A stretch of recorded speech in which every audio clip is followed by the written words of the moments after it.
We're back. What's up, y'all? I'm Jared. I am Josh. And what do you say about BattleGround? Oh boy. I can't wait to hear all the complaining and moaning about this show. It's messed up. I was thinking when the show ended, man, we talked about it last show, that there was such a nice run of good pay-per-views, and the last two have been pretty much what you expected. It was bad. That was a bad show, because even the people I like, it's like, good night. This is not good. When nights like tonight, you just have to take these shows for what they are. Yeah. Get together with good brothers. Yeah, brother. Have some good pizza pie or whatever you choose to drink on. Yeah. By the way, this is not your mom's apple pie, and pretty daggum good if you hadn't made your way out to try it from the local Walmarts. If you were a fan of the dessert beers, which I am, it's nice. This one is one of those Young's chocolate stout or banana bread. It's what it says it is. This is apple pie, brother. It's good. I like it. That's the best thing that's happened tonight.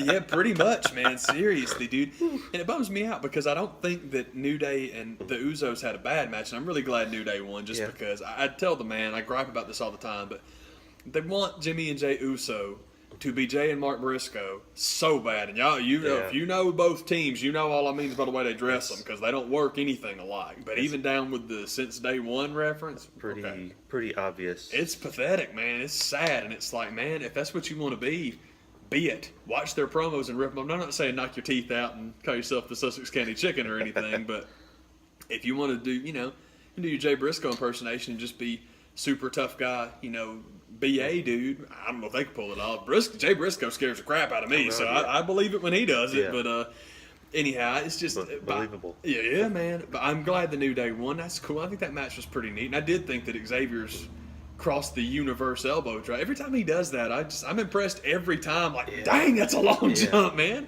Dang, jump. Yeah, so that was cool, man. But dang, strong. God dang that boy strong. Good night. Was obviously looking forward to AJ and Kevin Owens, and we'll get to that in a minute because I can't figure out what was going on there. I thought that Nakamura and Corbin sucked because there's no reason. Bad. There's no reason to book those guys together. I was telling the man before, and I'll say it now. Look, I don't understand booking Baron Corbin to win the Money in the Bank ladder match and then have him pursue Nakamura. You just beat Shinsuke Nakamura. Why are you chasing him? Yeah.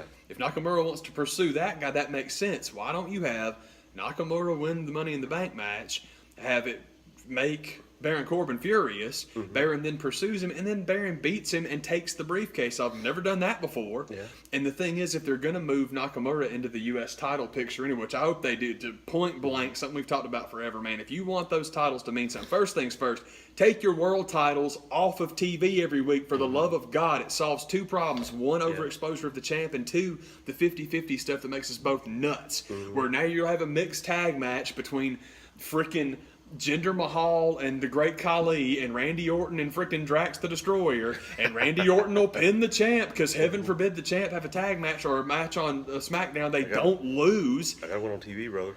For real. Don't put that stinks, man. Well, I don't know about that, brother. Oh, no, I feel that, brother. I don't know about that, brother. We got something else for you. We got something else for you, brother. Something else for you, brother. But I just think that's the dumbest thing ever. And it's cool because the bracket for the U.S. title now is neat because it is the workers' belt. I love the workers' belt. It's awesome. Don't call it the TV title, but for the love of God, treat it like the TV title. Yeah. And have your best worker be your guy on TV every week. And wanting Nakamura in that bracket is awesome, but you could put him there after a loss to Baron Corbin for the briefcase real easy. But what you did today was what we said they were going to do is Nakamura's got to win because he's been getting the crap kicked out of him, and heaven forbid anybody get hot. So you don't, but if you have Baron Corbin beat him, then he's just getting buried. I just told you what I think is the best way to move them where you want him do that in the first where you want to put them. It makes more sense that way.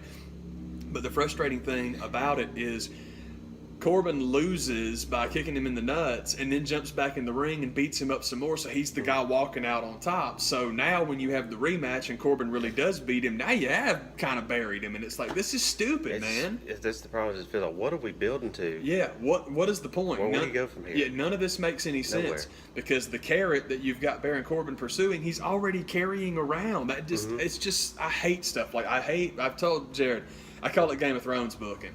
I think that Game of Thrones has, unfortunately, let me rephrase that, the popularity of Game of Thrones has poisoned a lot of, it seems to me, just a lot of pop culture in general, but just the, didn't see that coming, did you? Ho-ho! Ramsey Bolton's the U.S. champ, guys! Ha-ha!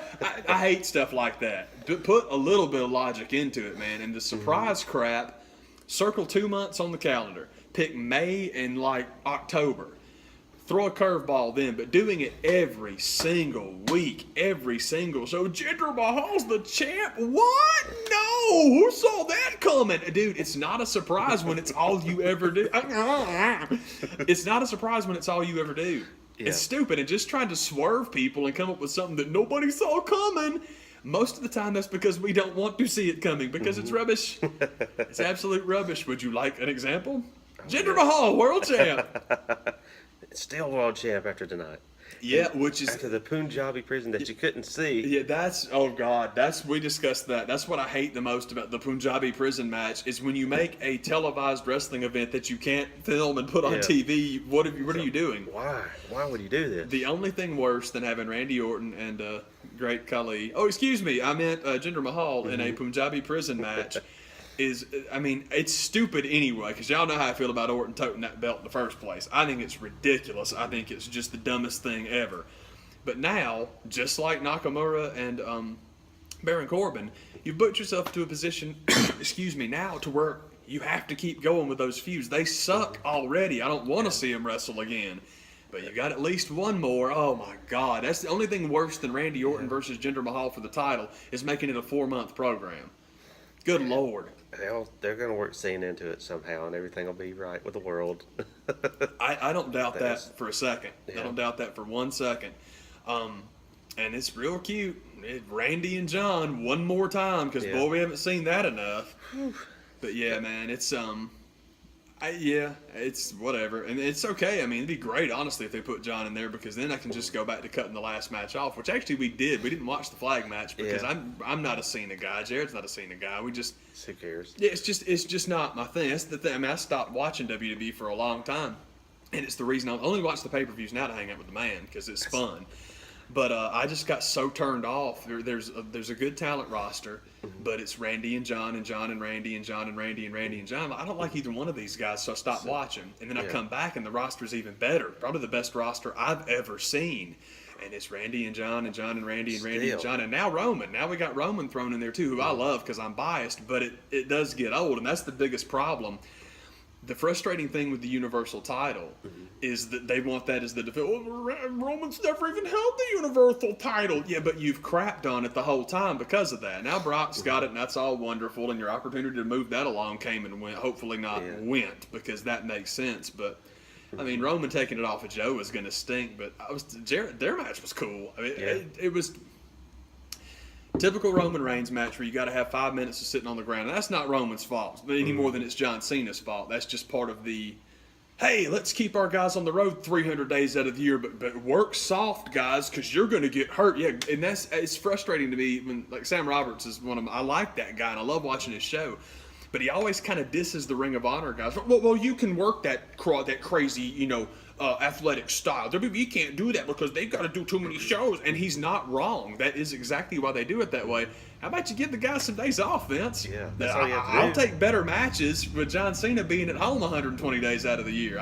What's wrong with that? I just, dude, don't try to make it sound like Ring of Honor's doing it wrong by not having more shows. You try to build this house show business back up by changing the title in Madison Square Garden, like that's going to happen anywhere else. Exactly, and then you switch it right back over with some bull crap. Oh, all four shoulders were down. Ho, ho. Oh, God, that was awful, man. And Kevin Owens being the champ is super cool, but let him beat him. Yeah. That's just dumb, man. So, we're bouncing all over the show, and I feel bad because I kind of misled my man, is because we turned the show off and turned YouTube on, looking at some San Diego Comic Con stuff. It's good and then stuff. it just totally snuck the show back on, thinking it was going to be over, and we ended up seeing the entire this is a title match at the end. It's kind of fun, the Punjabi prison, just because like we just have a good time with like, man, this really is this bad. Oh my God, man. It's what we thought was going to happen. It was the House of Punjabi Horror match all over again. Yeah, for real, man. And just the whole part of the match with the doors in the first little sections, like, just skip that. Why is that even there? And the structure, and that was one of the terrible things of the show, is you saw the Punjabi prison lingering over the rings, reminding you it's coming. Yeah, every time we saw we're it, not getting at this. Oh man, Charlotte's Road. Let's go. As they turn around to show the back, you see the Punjabi prison hanging above her head. Like, oh God, there's that. Well, I'm gonna go get some more pizza pie. Yeah, seriously, man. Now I'm gonna go take a dump. Go take a 45-minute dump. And it just seems like if you were there live in the arena, like we already talked about, you wouldn't see anything that went on. And the Punjabi prison structure is a reminder of, I think, why they got rid of the big blue steel cages, because it looks like it hurts like a bastard, but doesn't translate on TV. Yeah, for real. At all. Man. So why are we putting ourselves through this? So, but what I'm talking about with the doors, just skip that. It's just totally pointless and confusing, and just make it a climb out of the structure to get the win, and you got two of them. So just that's the way to do it. And really, that's what I'm saying is never do it again. Yeah, it's awful. Every time we trot somebody out from India, we have to do the Punjabi prison match and apparently bring back. You talk about the dumbest return in the history. Oh my God! I mean, is anybody excited about that? No, nobody. Kali's not excited about that. Yeah. I mean, that is the stupidest thing ever. Kali didn't realize he was still alive to show up at the end of the match. It's awful, man. It's awful. So you have Kali show up to stranglehold Randy to the top of the thing after he's killed the two Singh brothers apparently, and Jinder climbs out right next to him to talk trash to him as he's going over, and it just looked bad. Even I agree with that angle, the only angle they could really get on camera, it just looked cramped and dumb and just awful. I agree, man. Just bring back the triple cage from Ready to Rumble, and that's something we might could work with. It's better than the Punjabi prison. That was awful, man. It's rough, and I just hate that it's so rough, especially SmackDown, because everybody's still, a lot of folks on my Instagram are still all, Shane's great, Shane's a genius, and I haven't seen it for a while. Shane's just not my guy, but when you have that roster, I think you shouldn't give him the credit. I just don't see it, period. I just don't get it. And it's funny, too, man, because so many people that were all like, twinkle toes over SmackDown the second Alexa Bliss led. Oh, Raw's clearly the better show. I know why you're watching. That's fine, but it's just, that was another frustrating match, man. The women's match was a little bit frustrating. Thank God. I was so worried that Lana was going to win it just because of the Game of Thrones booking. Yeah. But, I mean, it's cool Natalie won. But it's like we talked about, man. All of those so-and-so gets a shot at SummerSlam stipulations. That never, someone else is going to wind up in there. We know it. So it's like, okay, we'll see. Yeah, you're mentioning that way too many times for it to be a thing. Yeah, absolutely. I totally agree, man. It's all like, 3 months away. It's going to be fun. It's not. But, it's serious. They just, we know that's not real. Come on. This could be the SummerSlam where every title match is at least a triple way, if not more than that. Yeah, the way things look unfortunately, to be it's going. looking like that for real, man. So that's next on the schedule, I think. There might be a Raw show before then, but I'm pretty sure SummerSlam's next. I hope so, man, because I'm tired of. I don't. Let me talk about it, man. It's not fun. Like the TV show pay-per-views are not fun. Yeah. And the big shows are fun. Give me a real one. Yeah, WrestleMania was fun. SummerSlam will be fun. It's weird, man. It's like watching the majors. Like, I love golf majors and tennis majors, man. It's very, very fun. I did watch Wimbledon. That was cool. Because I'm a Roger guy, so I was happy that he won again and just weirdly won. Just dominated. And it's funny because he goes out and kills everybody, and we want a little is there a possibility, should we be looking into the possible use of HGH? Because he is 38 years old. And I'm not saying he's not taking it. I'm just saying that's what made Serena Serena. And we never talk. And I love Serena Williams. I don't mind that Serena takes that stuff. It's just don't pick and choose when you discuss that. I have no problem with any of the HGH athletes. I have no problem with anybody in WWE taking what they take because, for the most part, the thing with me in WWE and really any sport is image enhancement's the first thing, but also, especially as much as they travel. Yeah, that's the whole thing with steroids and all those shows. Yeah, that's the thing is like the recuperate. I don't do that for a living. If I did, I'd probably need a hell of a lot more than any of those folks. I don't care what it does. None of that stuff matters to me. Barry Bonds hitting 72 homers. It's great. It's frustrating because I liked him so much before. I mean, he's a complete jerk, but talent-wise, the guy's untouchable. Yeah. But I'm talking about before. Like I'm talking about peak Barry for me is 87 through 98. Really 99, to be honest, because 99 was like the peak of the steroids. But, let me take that back. 87 to 98, because 98 was when Mark and Sammy, Bonds got to. This is my thing about Barry where I feel bad for him. Summer of 98, Barry Bonds became the first player in the history of baseball. Let that sink in. First player in the history of baseball to have hit 400 home runs and stole 400 bases. Nobody else has ever done it. No one had done it. Nobody has done it. And nobody said a word because is Big Mac going to hit us another one? How much more can you give us, Big Mac? I want to kill Joe Buck every time I hear that guy. I hate that guy anyway. And then Sammy too. That's all anybody talked about. And that's basically where it came from, where McGwire was on his way out of the league and Sosa was on his way out of the sport. Yeah. Basically, Barry's ego got to the point like, for real? 400, you don't want to talk about it? Wait till you see this. Wait till I show you that the E stands for enhancement, and that's why he was doing stuff no one's ever seen before, because you take the best player, one of the best offensive players ever, and put him on that jump, you're going to hit 360 and 65 of you, but that was the whole point, it was basically just a gigantic FU, and the whole cute thing like, well, it cost him his trip to Cooperstown. I get in that conversation with Falcons fans all the time about Vic's number getting retired. Do you think Michael Vick needs his number retired? You think anybody in the city of Atlanta is going to forget about Michael Vick because there's not a 7 hanging from the roof of the new stadium? He don't need it. Yeah. The way that Vic does not need his number retired to be remembered is infinitesimal compared to Bonds needing his. Bonds does not need it. Believe me, he didn't need it before he got in trouble. Yeah. And I got mad at him for the HGH stuff because he got too big to run, and part of that was age too, but. Yeah. He's so much fun to watch run when he was younger.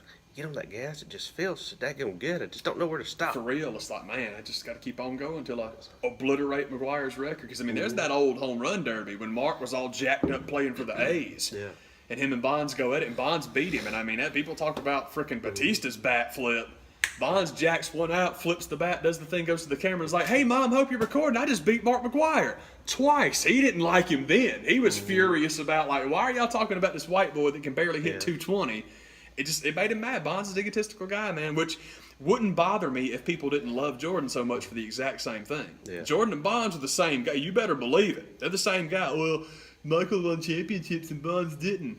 Michael is in a sport where the individual has a hell of a lot more control. Don't get me wrong. I ain't saying he won them alone because that makes me nuts too. But what happened with Michael is when you take the greatest ISO player of all time and you convince him to play in a system for 36 of those 48 minutes, that's when you get the Bulls, man. Because, dude, whenever you work in that system, you make a choice with Mike every single night. We either double team him and he finds the open guy, or God forbid, you try to cover him one-on-one and he goes Michael Jordan on you. You know what I mean? It's like, what decision are you going to make? Oh, don't happen again. I'm talking way too much. Sorry, man, but the show got me fired up because it sucked. Man, that's just kind of how this show was and how the week was. There wasn't a whole lot more to talk about. That's, some cool stuff going on at, San Diego and some places like that. But, man, that's about all there is. I've just been buying junk. I did watch the. I told the man I was going to talk about this. I'll make it quick. I did watch the Atlanta United Orlando City match. It's weird because I taped to watch it, but then I went downtown and I just put it on the radio to listen to it. They're trying to make Atlanta United and Orlando this big rivalry. Then I was like, I think I was trying a little bit too hard with this one. The thing is this though: if you get an MLS map, You have to. I The next team is like Columbus, and they've got Chicago and then New York, and that's the problem. Is that with everybody, with the Red Bulls and New York City, they hate each other. Oh yeah, because the New York Metro Stars turned into the New York Red Bulls. They've been around forever, and New York City's been around 2 seasons. But, and you're right. That's the thing.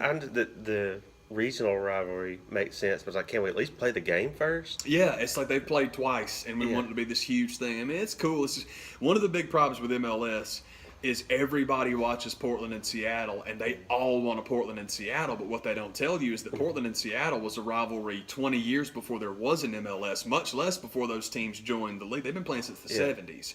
So that fan base and that hatred is there, and I'm with you. It's like, okay, Georgia, Florida, whatever, but it's just, man, let's just keep playing. It's all good. But yeah, there's so much like, yeah, man, the purple and white, we hate those guys. There's no history. I'm with you. It's like, we'll get there. If you don't know, there was billboards that the team bought down in Orlando. It's like I think it was like a Game of Thrones kind of theme where it was like, we're coming down in Orlando. Then of course they bought billboards up here that had the whole Walking Dead Negan thing, or at least somebody made that poster at the game. I thought that was, at least that's something that has to do with Atlanta, being filmed here and all. So I thought that was kind of interesting.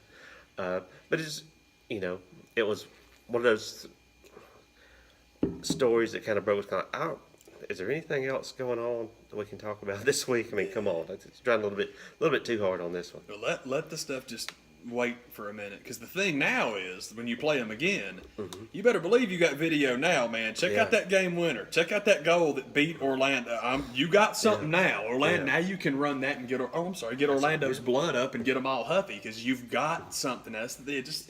Let them play. Let them get angry at each other. It's going to happen naturally anyway. Let us hang around long enough to have one of us knock the other one out of the playoff, which I hate saying playoff in reference to soccer, but I get it. I know what they're doing. I do wish they would change it. I wish we go to a single table and the champ is the champ. And the way you do the playoff is basically like an in-season cup tournament based off of the year before. So that would be way cooler, because then you got to do it like Europe. Well, the idea of scheduling like Europe, we'll get there eventually. I don't think it's a bad idea right now. Because the whole point was to have your regular season not compete with NFL football. But you play such a long schedule now that your championship does. So if you're going to have your regular season, you might as well have it compete with football. And then at the end, you get your playoffs, and you get them against baseball, regular season baseball, which is great. But you get it's not that you get a lot more viewers. See, that's the ugly, dirty secret. You got to grow the league. MLS has to grow. MLS is huge because every television in Mexico that's got a cable hookup watches it. Yeah. It's a big deal. Nobody cares. It's like this idea that you have to wrangle fans away from the end. Look, man, I love American football. I love soccer. Not everybody has to.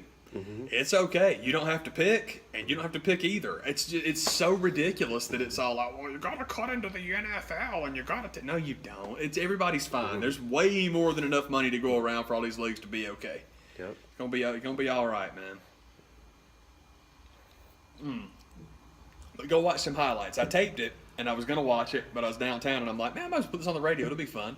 So I had it on the radio. It was all good. Everything was cool, man. And then get to about 86 minutes in, man, it was sweet, because I heard it, and it was really exciting, and I just happened to go home. And it's weird because the power had cut off, but then when it cut back on, the recording started again, and it was literally like 84 minutes. So honestly, like 2 minutes into that second recording, bam, I was like, oh, that's freaking awesome. So it was sweet, man. But that was my thing, too, is like, as far as the rivalry goes, I get it and I like it, but I'm with you. It's okay. One of the cool things about Atlanta United is they haven't forced anything. You don't have to, because you couldn't have made the success they've had. No one could have guessed it. No one could have formulated it. It just happened. So it's all good. It's Orlando. We know we're not supposed to like Florida. It's cool. Just let us do it. It's okay. So it was belly aching about that went down locally here this week. Then there was some of the belly aching I saw on the internet is about a fish. Technically, Talking Smack is canceled, and it's kind of like, who cares? Nobody. Because were you really watching it? Did it really get anybody a push that wasn't ruined? And my deal with what I didn't like about the show is having Daniel Bryan or Shane McMahon anywhere near it. It should just been straight up Renee's show Yep. and let people walk. Even during the show, when the guys walk out, it's like they've never been on TV before. They're like fumbling around, playing with stuff like they've never. Just I don't know if it's just the stage setup they couldn't figure out, but it's like just change that. And if you change that, you have plenty of room for them to walk out and just come out and sit down with Renee. That's all you need to do is give her the mic and let her go chase people down backstage. If you think that'll work better, if the people can't hit a mark, for real, walk out and sit down in a chair. So if it's when you say technically it's canceled, there'll still be the talking smacks after shows, after the technical pay-per-views these days. And I think the biggest problem that Vince or anybody else had with it was, why didn't Raw have a show like that?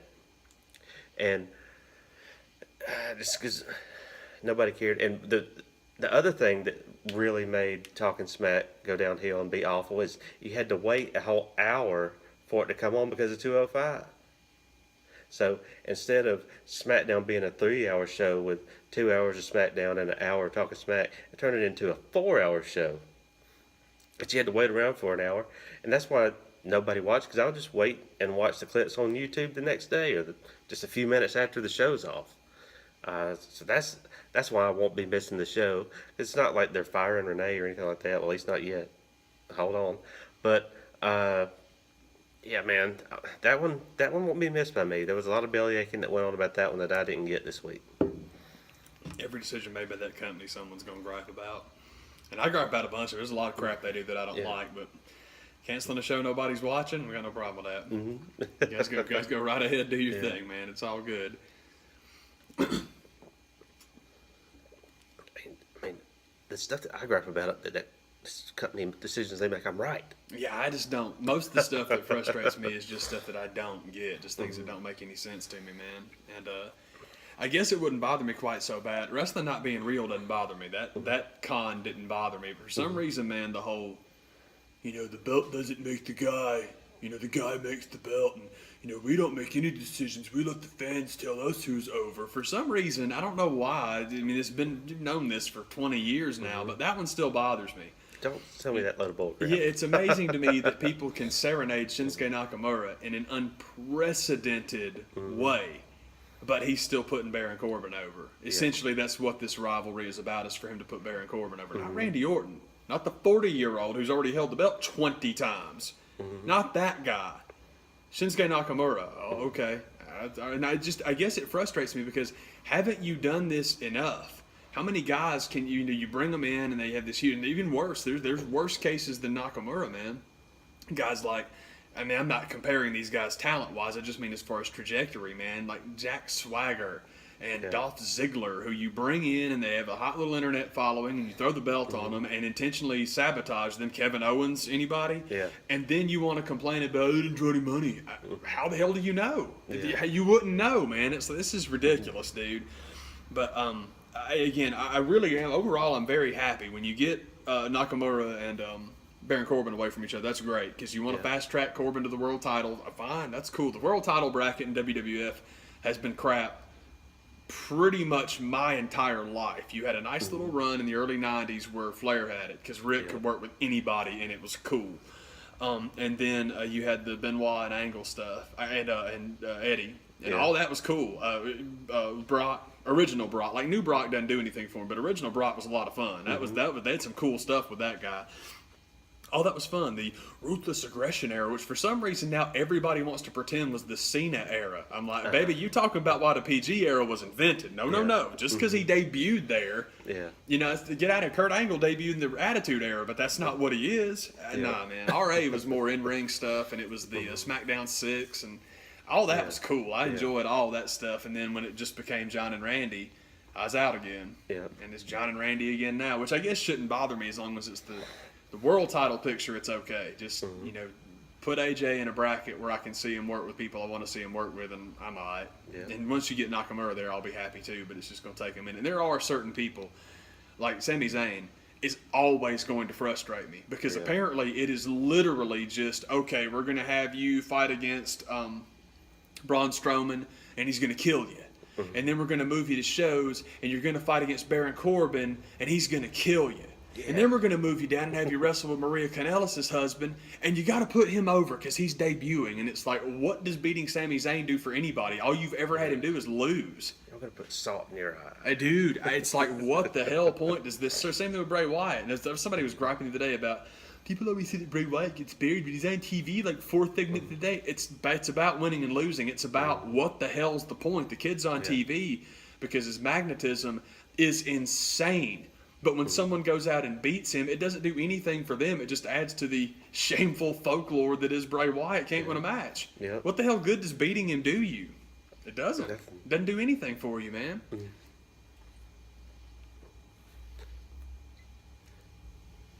That's what's going down this week, man. Yeah, I'm sorry to be gripey, but it's just WWE just frustrates me, man. It will, man. It'll make you question belief and religion and all sorts of things. Yeah, I'm literally down to watching these things like once a month, and it's still like, I don't get it. What are y'all doing, man? What are we gonna do? What are you going to do? What are you going to do, brother? Brother? Brother. Oh, buddy. Buddy, but a lot of buddies. A lot of buddies. We were discussing this earlier, man. This would be cool. Broken Matt Hardy, Elite Mattel coming out. That's cool. And finally, It's pretty gotta cool. happen. Very excited. So my man's been talking about San Diego, man, and there are several of the WWEs coming out that are really nice. Like we've been. Yeah. I don't know if y'all know this about me, but I'm a figure guy. I like. It's the reason I keep myself acclimated with WWE so I can buy the toys. This whole camper right here is full of just useless wrestling figures. We were discussing, God, who is coming out? The ones I'm most excited about are Doc and Carl. Those are, Yeah. because their battle pack is neat, but the new one, it's, Carl's got the tights instead of the trunks, which is, I like the trunks because it's more of a New Japan look. But I was telling the man, it's like, well, if I wanted the New Japan look, Doc doesn't dress like that, so I want it to be the WWE look. That's cool. Yeah. So to go with what they currently wear, and I was really hoping to get the jackets with both of them, but Carl's got a T-shirt, which is great, It works. and Doc's got the coat, which is awesome. But they've got the red championships, which That I'm makes- very, that very makes all happy the about. difference right there. Very happy about. And Carl's got the color in his tattoos, and we discuss that all the time with the basics versus, because I'll buy basics, but they can't have tattoos. I just Yeah. don't like them. Yeah. Now Luke's okay because his tattoo's pretty much gray anyway. It's just that big old figure. He's got the belt, prison got the tattoos. jacket. Prison tattoos all over my body. Those are cool. I'm excited about those. And that's probably the only two that I have to get. But there are several that are very, very nice, man. The new Shinsuke is very cool because I like the coat. We were discussing that. I think I like the one that exists just a little bit better because I'm a sucker for that mouthpiece. I just love him having like his little like cockeyed smile in his mouth. I just think that's cool, man. I like the revival that's going to be coming out in the That's it. next NXT set. Absolutely. I'm with you. That's the ones that I've got not penciled in, inked in. Whenever I see them, I'll get those. But that's kind of the downside of the Mattel releases of what's coming at San Diego. Is this stuff is still so far in advance before you'll actually be able to hold it. It's kind of like, how do I know what's next month and what's next year? It was this time last year that I was liking photos of the Shinsuke Nakamura prototype. Yeah. And it was probably, it was 9 months before I even had the red one. And the black one, I've still never found the black right one. before Mania. Yeah. It came out. So that's a good thing because but what makes me hopeful that the problem is this NXT set that's out now like just came out. And what you see on the horizon, with as far along as they look, with the way they're painted, and they're just waiting on the packaging, but it's kind of like, still tell me a date when it'll be released so I can just know and I can go get it and I can have it. And there's a Defining Moments Jericho that one is that I'll have to great, get. So man. It's like Undisputed Jericho. Yeah. Very, very cool. That one is so good it I don't like to get too many of one particular guy. Yeah. I have the Ringside Collectibles WrestleMania 19 Jericho. When you see this one, it makes you think maybe I can trade him for each other, you know, on eBay wise. Yeah. But who knows? I mean, I got such a good deal on that ringside, and I think they're still available on there. They'll probably be on sale again this Christmas to where, man, you might as well just keep it. I got it so cheap in the first place. But it's just the fact of having the two. I'm kind of like, man, I don't really want to like to do that. But what are you gonna do? I can't not get the one I know I'm gonna want. But it will keep me from getting the List of Jericho exclusive. Yeah. That's coming out. That, you know, when I saw that they weren't going to do the tattoos because they're supposedly copyrighted, it's like, whatever, brother. I just won't get that one and move on to the next one. So that's what's up. That's where I'm at, man. I think that the Revival definitely, Yeah. and Jericho, those I gotta get into, and it always gets super amped to make a list of about 7 or 8 that I want, and then I usually trim it down to 1 or 2. And the ones that I like just lost my mind over this last time were Nia Jax, which I do have, and it's That's cool. it is impossibly good. I just ordered the Black Nakamura because I love the Nakamura. Me and the man were discussing that one of my favorite things about that could be totally coincidental, but I just think it's kind of cool that he comes out and he's got the red trunks, well, not trunks, but red pants and the black top, and he's got that bonus red top. The very next thing they do is release a basic in the black pants, and I'm like, that way, if you bought it and you want both of them, they can both have a shirt. And I've given up looking for it in the store. Popped on eBay the other day, found a guy that had exactly what I wanted, and I'm like, boom! I'm very happy. I'm super excited about that because it's just Nakamura in the black pants with the red top, and I'm like, sweet, that's what I want. So those happened, and then the Becky Lynch with the top hat and the coat. I'm really excited about that one. I'm still looking for it. And I don't remember what else. Asuka, I loved. It's just that I'm being a psycho about Asuka, and I need that robe, man. I'm gonna try and hold out till they do one with the robe, which it sucks. They're doing another. It sucks. They're doing another Elite of her, and that's not what they're doing. I'm like, oh crap! I mean, they're gonna do with her. That's the downside of the one that's coming out is it's really plain Jane when it comes to what you could do with what some of the stuff that she's worn. Especially considering the first one. I mean, it's so much like the first one, yet way less. Like, so man, why would you bother doing that? Yeah, because the only reason I didn't buy the first one was the coat, because it's amazing. That thing is sick. So it's like, y'all.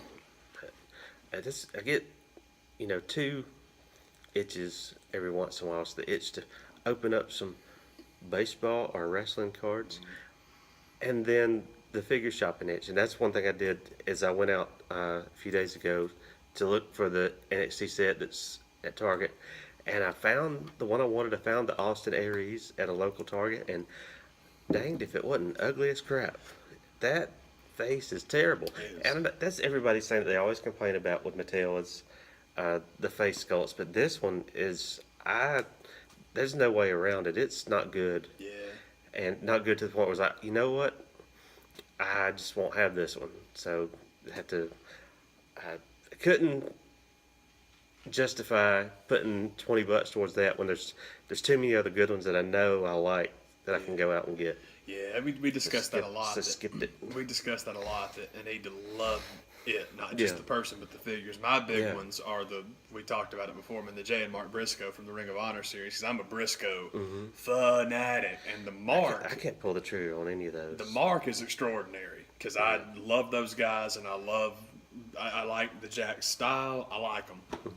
But unfortunately for what they cost, I just can't do the Jay Briscoe. It's not that it's bad. It's just that I just need him to pay that for him. I need them to be exactly what I want them to be. Jay and Mark Briscoe ain't going no dadgum where, so they might do them again. Yeah. And I don't want to. Same thing with the Young Bucks, man. Which I think I might have said this, and I'm sorry if I'm repeating myself. I know I've told the man 50 times. The Nick Jackson is extraordinary. The mat just looks too goofy. They were trying to go for the funny smile, and I get it, but it just didn't translate very well. And I'm like, well, that's cool. I don't have to spend money on those. The Briscoes I keep going back and forth on just because I like them so much. But it's like, man, if it's less than exactly what I want, I'm just not going to do it. Yeah. So it's cool. It works out. I mean, but that's when I get all amped up and want them, and then it's like, forget it. Yeah, it's cool because I don't want to spend money on all of them. And I'm with you on the baseball cards. I've been buying those lately too. But all the stuff I like is cheap. I think the most I've paid for anything lately, I paid $3 for an old Magic Johnson card, and it's fine. It's cool. It looks nice, man. I got lucky. Anytime I can get a deal, it makes it feel even better. Yeah, man. I got lucky. I just found a guy on eBay that was breaking a set of '89 Fleer, and I loved it. My man knows I love to collect like championship teams, and I usually do them by fives. Now with basketball, it's usually 3, but hockey and baseball are 5 and 5. Football I don't do because you couldn't. There's too many people. You would just be too many. So I'm not wild about football cards anyway. So it's just what I do. But with the Showtime Lakers, I wanted 5 and 5 because they're my teams, and they're why they were just a big introduction for me to sports, man. So the first year, and the thing is, they won the championship in '87 and '88. But I don't want the '87 and '88 cards. I want the '88 and '89 cards. So when you flip them over, you've got the statistics for the 2 years. And also, if you know basketball cards, you know if you can skip '86, '87 Fleer, you skip it because holy crap, every card in that set. The reprints are insane. The Jordan reprint rookie is $20. I mean, it's ridiculous. So you skip those, and that's cool. And I'd rather have the stats anyway. So for the first year, I just did the starting 5, and that was cool. 1 through 5, you go Magic, you go Byron, you go Worthy, and you go AC. Which that AC Green in the '88 Fleer set is one. That's a cool card. Some of those overheads, and just something about like basketball cards from over the backboard. It's just awesome. And then Kareem. So for the second year, I went Kareem and Magic and Worthy, and then that's when I did Cooper and Thompson. So you wind up with all 7 guys they made both years. They're in different order. You cover all of them. They're very cool. They're nice. Worthy. It took me a minute with James Worthy because, it's an action shot and an '87 Fleer with an action shot. Oh Jesus! It's gonna be hard. And I wound up with 3 of them, and I got one that it's still not great. But my thing is, the reason I like it is because the white of his goggles is very, very bright. The yellow on the jersey looks amazing, and you can actually see the contrast between where his chin begins and his neck, or where his chin stops and his neck begins, because it's not just. It's dingy old LA Forum. It's hard to get pictures in there, but that one looks good. So I'm like, sweet, I got the Lakers, awesome. Cool. So that's that. I've just been buying junk. That's what it's all about. It's been great. Heck yeah. Yeah, man. Man, I'm about done with this thing. I need to go get another one. Yeah, I'm wiped out too, man. So sorry the pay-per-view stunk so bad. And one of these days we'll have another good one, and we'll talk positively about it. But I need that show first. I should draw it out and be able to discuss it more, so we get kind of rambly, but hopefully that's fun. Yeah. For you. But anyway, y'all be cool. Have a good one, y'all. All right. Bye.